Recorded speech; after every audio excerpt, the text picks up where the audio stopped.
So in this class, we'll continue relations and relations, sorry. And we have done 2 classes of relation.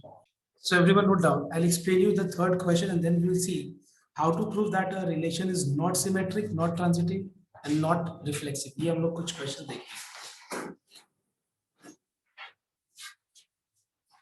तो जैसे question देख लो एक बार देख लो. So you have one question where Z is a set of all integers, okay?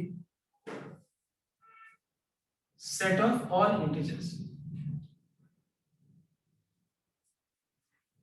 उसके बाद यहाँ पे relation on Z है, मतलब क्या है बताओ तो R is a relation on Z, मतलब R भी a relation in Z. So R on Z का मतलब R is a subset of Z cross Z. उसके बाद R is equal to A comma B,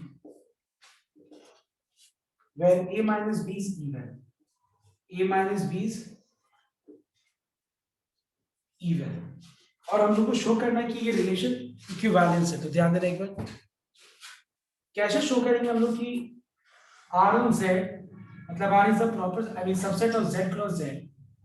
R is A comma B, where A minus B is even. मतलब हम लोग को यहाँ पे शो करना है कि इक्विवेलेंस रिलेशन है. तो ध्यान देना एक बार. सबसे पहला वाला part reflexive.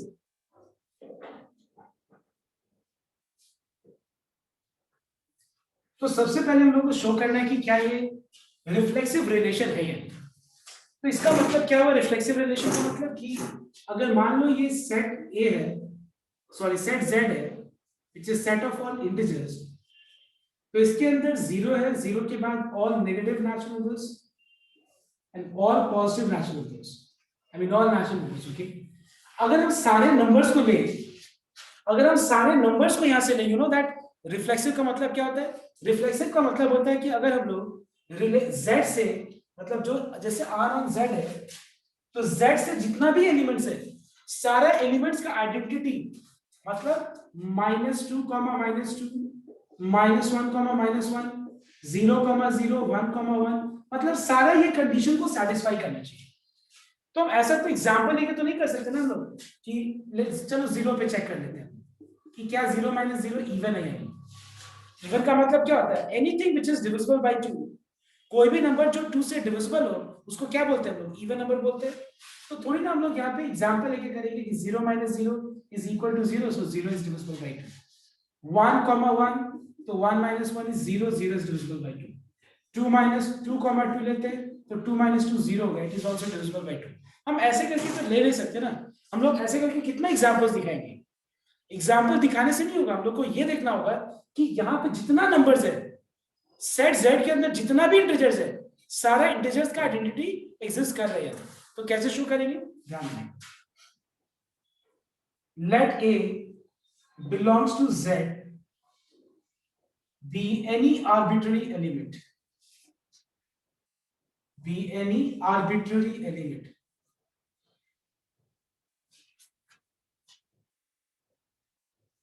Clear? We know that, let's just note down here.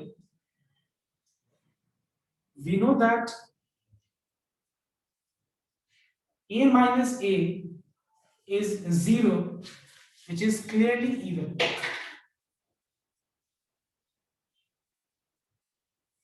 ठीक है, मतलब अगर मान लो A minus A लेते हैं, मतलब मैंने एलिमेंट को पिक किया और उसका आइडेंटिटी चेक करें कि क्या A और B दोनों की जगह पे A रखने से क्या ये कंडीशन सेटिस्फाई हो रहे हैं. क्लियरली A minus B का आंसर 0 आएगा. It implies A comma A belongs to R. So for all A belong to Z implies A comma A belongs to R. Therefore R is a reflexive relation. कैसा relation है ये? Reflexive relation हम लोग बोल सकते हैं. समझ में आया बात? अब देखो हम लोग अब देखेंगे कि कैसे हम लोग शो करना है कि ये ट्रांजिटिव और सिमेट्रिक है. बट पहले तुम लोग सबको एक बार जो मैंने बोर्ड पे लिखा है पहले ये वाला पार्ट कॉपी करो, और अगर इतना में कोई डाउट है तो पहले डाउट को क्लियर करो. Yes, so everyone note down. Now how to show that it is symmetric? Everyone just listen here very carefully.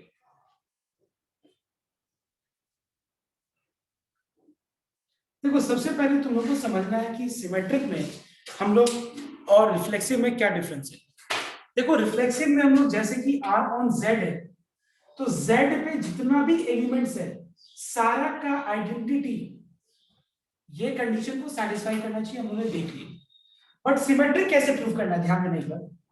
Symmetric में हम क्या करते हैं कि रिलेशन में से हम लोग एक ऑर्डर पेयर ले लेते हैं पहले और देखते हैं कि उसका उल्टा करने से ऑर्डर पेयर का जो कंपोनेंट्स है अगर उसको इंटरचेंज करेंगे हम लोग तो क्या ये कंडीशन भी सेटिस्फाई कर रहे हैं, वो हम लोग चेक करते हैं। बिकॉज जो जो कंडीशन, देखो सिंपल सा चीज है, जो जो order pair z cross z का z क्रॉस z का जो जो ऑर्डर पेयर इस कंडीशन को सेटिस्फाई करेगा मतलब वो सारा चीज R में बिलोंग कर रहा है, इसका मतलब ये है। तो सिमेट्रिक में हम क्या करेंगे देखना एक बार, let a comma b belongs to z, मतलब हम लोगों ने z से ऐसा दो एलिमेंट लिया such that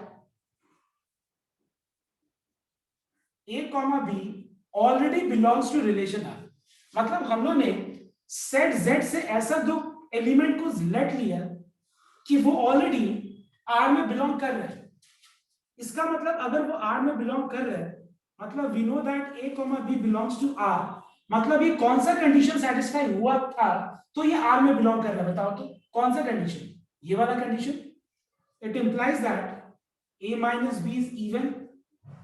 What does it implies? It implies that a minus b even है, तभी तो वो बिलोंग कर रहा है ना। समझो एक बार, अगर a minus b even है तभी वो R में बिलोंग कर रहा है। अब हम चेक करेंगे कि क्या इसका एलिमेंट्स का ऑर्डर पेयर का कंपोनेंट्स को इंटरचेंज करके क्या तभी भी ये इवन रहेगा। जैसे मान लो फॉर एग्जांपल 4 minus 2 इवन है बिकॉज इसका रिजल्ट 2 है, तो क्या 2 minus 4 भी इवन होगा? बिल्कुल, साइन से कोई फर्क नहीं पड़ता है, हमको चेक करना है इवन है या इवन है या नहीं, मतलब इंटरचेंज करने से रिजल्ट इवन हो रहे हैं नहीं। तो हम क्या करेंगे देखना एक बार, implies b minus a is also even. Is this and this true or not? बताओ, a minus b even है तो minus of b minus a even है या नहीं है? अब एक बात बताओ, b minus a भी even है या नहीं, बताओ। यस बताओ, -2 इवन है तो 2 इवन नहीं होगा, -4 इवन है तो 4 इवन नहीं होगा, बिल्कुल। तो क्या हम बोल सकते हैं कि b minus a अगर इवन है it implies b, a belongs to R। ठीक है, मतलब अगर रिलेशन R के अंदर कोई भी ऑर्डर्ड पेयर बिलोंग करता है a, b, तो उसका उल्टा भी जो है इंटरचेंज करने से भी वो बिल्कुल उसमें एग्जिस्ट करना ही है। समझ में आती बात? अगर a, b R में बिलोंग कर रहा है मतलब b, a भी R में बिलोंग करेगा, दिस इज 100%। ठीक है, therefore R is a symmetric relation। Sir एक बार सेकंड पॉइंट समझा दो।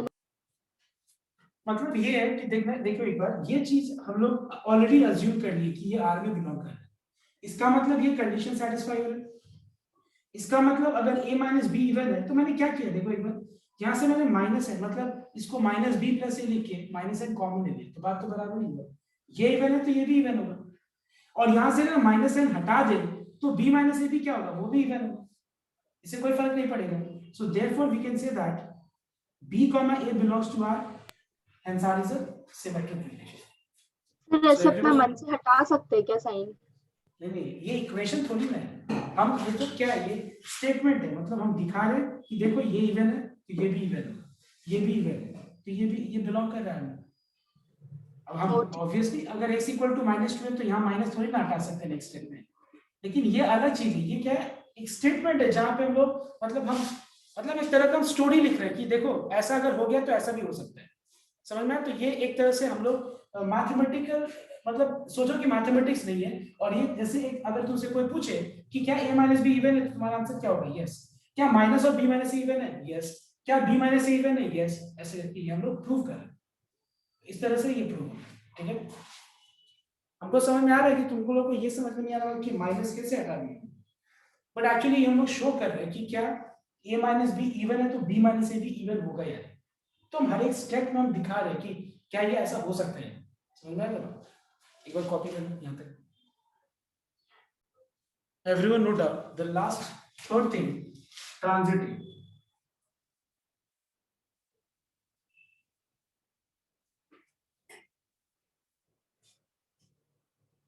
See how to show that a relation is transitive. Listen. So for this, what I am doing, I am selecting three components from Z, three elements from Z,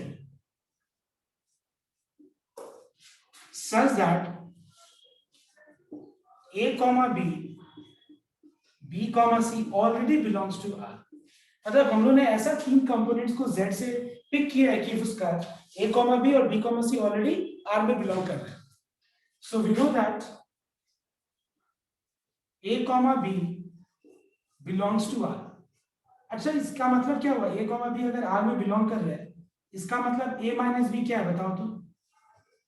even है. इसका मतलब ये condition satisfy कर रहा है. अब एक बात बताओ तुम लोग, कोई भी अगर नंबर इवन होता है, सुनना एक बार ध्यान से, कोई भी अगर नंबर इवन होता है तो बताओ तो उसका रिजल्ट क्या होगा? अगर A minus B इवन है, इसका मतलब A minus B का जो रिजल्ट होगा वो क्या होगा बताओ तो? 2 का मल्टीपल होगा. Do you agree everyone? अगर A minus B इवन होगा, इसका मतलब A minus B का जो रिजल्ट होगा वो 2 का मल्टीपल होगा. तो मान लो लेट ले लेते हैं लोग 2m लेट. इसको इक्वेशन नंबर 1 मानते हैं. एंड B comma C अगर R में बिलोंग कर रहा है, it implies B minus C is also even. और अगर B minus C even है, इसका मतलब ये हुआ कि B minus C का भी जो रिजल्ट होगा वो 2 का मल्टीपल होगा. जैसे इसका रिजल्ट भी 2 का मल्टीपल है, तो B minus C का भी जो रिजल्ट होगा वो क्या होगा? 2 का मल्टीपल होगा. ऑलराइट. अब हमको चेक करना है कि अगर A comma B R में बिलोंग कर रहा है और B comma C भी R में बिलोंग कर रहे हैं, तो हमको चेक करना है कि A comma C R में बिलोंग कर रहे हैं. अब एक बात बताओ, A comma C R में कब बिलोंग करेगा? अगर वो भी इवन होगा तो A minus C. ठीक है ना? अब हमको क्या शो करना है? A minus C इवन है या नहीं. अब कोई बता सकता है कि अगर A minus B इवन है, B minus C इवन है, तो क्या A minus C इवन है या नहीं? कैसे शो करेंगे? हमको बता सकते हैं? Very simple, that is add both equation. दोनों इक्वेशन को माइनस कर देगा. माइनस करो तो इवन. माइनस करेंगे या ऐड करेंगे बताओ तो इवन. वो हाँ सर, माइनस ऐड होगा. ऐड करने से b कैंसिल हो गया. a माइनस c क्या आ गया? 2m plus 2n. इसका मतलब a माइनस c का जो रिजल्ट है ये भी 2 का मल्टीपल है. इसका मतलब a माइनस c क्या है? Is even. ठीक है. therefore a comma c, it implies a comma c belongs to R. therefore R is a transitive relation. तो अगर एक रिलेशन सिमेट्रिक भी है, रिफ्लेक्सिव भी है और ट्रांजिटिव भी है, इसका मतलब वो क्या है? It is an equivalence relation. एक बार फटाफट कॉपी करो. मैं इस तरह का एक और सम देता हूं, तुम लोग ट्राई करिए. So everyone try the next question. मैं दे रहा हूं, नेक्स्ट क्वेश्चन बोर्ड पे लिख रहा हूं. सो सबसे पहले z is set of all integers. Okay, set of all integers. इसके बाद R is A comma B. A minus B is divisible by divisible by 3, and R on Z. You have to show that R is a reflexive relation. R on Z, you have to show that R is a reflexive relation. See, in this chapter, I know that you all have understood everything. तुम लोगों को देख के लगभग सही तो सब है. बट एक्चुअली मैं इसीलिए ये दिया सब कि तुम लोग एक बार ये सम को लिख के खुद से समझ पाओ कि स्टेटमेंट कैसे लिखना है. Okay, so I want everyone to try this sum. You have to show that R is an equivalence relation. Okay, मतलब R is symmetric, transitive and reflexive all three. Now everyone note down. तो क्या लिखा है? Clear नहीं है. तो क्या लिखा हुआ है? Clear. Everyone note down. S, capital S is a set of all real numbers. You all know what is the meaning of real numbers. So set of all real numbers. R एक relation है A comma B where A is less than equal to B. ठीक है. मतलब are वो relation है जिसके अंदर order pairs इस कंडीशन को सेटिस्फाई करना चाहिए। और आर ऑन एस है, आर ऑन एस का मतलब क्या हुआ, ये तो पता ही क्लियर। यहां पे हमको शो करना है कि ये रिलेशन रिफ्लेक्सिव है, ट्रांजिटिव है, लेकिन सिमेट्रिक नहीं है। क्या प्रूव करना है, रिफ्लेक्सिव प्रूव करना है कि वो है, ट्रांजिटिव है प्रूव करना है, और सिमेट्रिक नहीं है प्रूव करना है। So everyone just listen me very carefully. जहां पे भी तुमको शो करना होगा कि वो एक पर्टिकुलर चीज नहीं है, जैसे कि इसमें शो करना है कि सिमेट्रिक नहीं है, तो टेक एग्जाम्पल। पर जहां पे शो करना है कि वो रिफ्लेक्सिव है या ट्रांजिटिव है, don't use example, because example is insufficient to show that it is, I mean वो पर्टिकुलर कंडीशन सेटिस्फाई कर रहे हैं या नहीं कर रहे, मतलब वो पर्टिकुलर रिलेशन रिफ्लेक्सिव है या नहीं, आई मीन है, ट्रांजिटिव है। अगर हम एग्जाम्पल ले लेते हैं तो तुमको वो पूरा कंप्लीट नहीं हुआ। कंप्लीट प्रूफ करने के लिए हम लोग को क्या करना पड़ेगा, जनरलाइज करना पड़ेगा। और अगर प्रूव करना है कि वो ट्रांजिटिव नहीं है या सिमेट्रिक नहीं है, please make sure give an example, give any one example to show that it is not.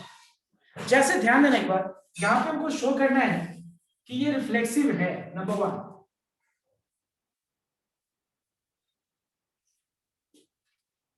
ये रिफ्लेक्सिव रिलेशन है, ये प्रूव करना है। मतलब हमको ये शो करना पड़ेगा कि जो ऑल रियल नंबर्स है, जितने रियल नंबर्स है, सारा का आइडेंटिटी मतलब एक ए लिया तो ए कॉमा ए इसके अंदर बिलोंग कर रहा है, तो उसका आइडेंटिटी ये कंडीशन को सेटिस्फाई करना चाहिए, ये हमको दिखाना है। तो हम क्या करेंगे, सबसे पहले let A belongs to S be any arbitrary element.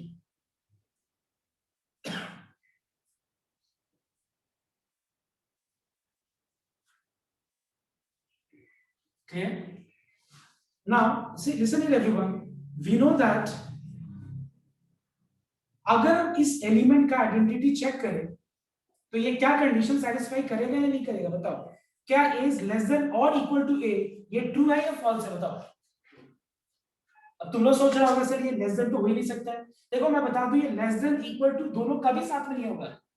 तुम ऐसा कोई भी ऐसा नंबर बता दो जो वो लेस देन भी है और इक्वल टू भी है।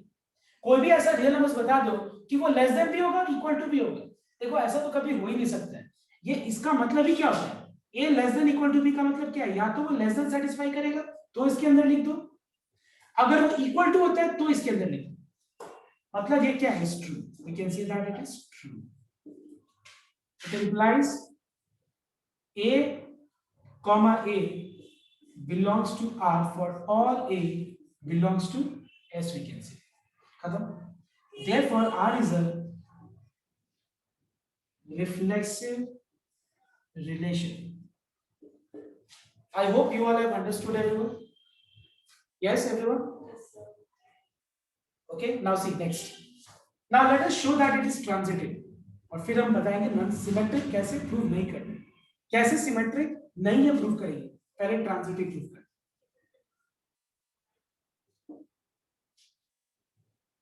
देखो ट्रांजिटिव रिलेशन के लिए मैं पहले एक एग्जांपल से शो करता हूं तो जो तुम लोगों को समझ में आए। एक बात बताओ, 2 is less than equal to 4, true और false? 4 is less than equal to 6, true or false? 2 is less than equal to 6, true or false? समझ में आया बात? तो हम क्या करेंगे देखना एक बार, let a comma b comma c belongs to s such that a comma b comma c already belongs to r. So we know that a comma b belongs to r, therefore a is less than equal to b, mark it as 1, and b comma c belongs to r, therefore b is less than equal to c, mark it as 2. ठीक है, अब एक बात बताओ, a is less than equal to b, b is less than equal to c, तो एक बात बताओ इन दोनों से हम क्या बोल सकते हैं, बताओ। a is less than equal to b, b is less than equal to c, so can I say that a is also less than equal to c? So from 1 and 2,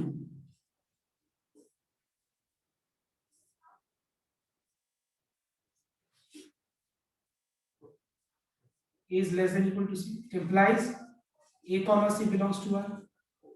Therefore, R is a transitive relation.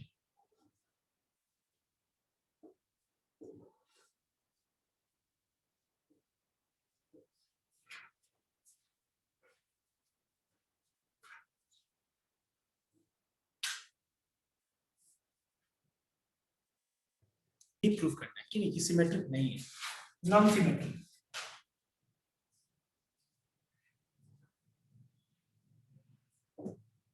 Okay, so everyone, okay, ध्यान दें, तुम खुद दिमाग लगाओ, 1 less than equal to 2 true है या false है? 2 less than equal to 1 true है, इंटरचेंज करके देखो, ट्रू है ये, simple, we know that 1 less than equal to 2 implies 1 comma 2 belongs to R, but 2 less than equal to 1 is not true. Implies 2 comma 1 does not belongs to 1. Hence, R is not a symmetric relation. That's all. तो symmetric नहीं prove करना है, एक example ले लो। अब तुम बोलेगा sir हम यहाँ पे भी तो एग्जांपल ले सकते हैं, दिखा दो ऐसा एक एग्जांपल मुझे दिखा दो जहां पे ये तुम मुझे ऐसा प्रूव करके दिखा सकते हो कि वो ट्रांजिटिव नहीं है। अगर ध्यान रखना चाहिए A कॉमा B बिलोंग कर रहे हैं, B comma C already belong कर रहे हैं, तो तुम मुझे दिखा दो ऐसा A कॉमा C बिलोंग नहीं करेगा। अब तुम बोल रहे हो सर आपको जबरदस्ती जहाँ पे प्रूव करना है वहां पे ले लेना है प्रूव करने के लिए, और जहां पे नहीं प्रूव करना है वहां पे एक एग्जांपल दिखा देना। क्या यहाँ पे भी तुम वैसा कर सकते हो? तो तुम दिखा दो मुझे, I am waiting for 2 minutes.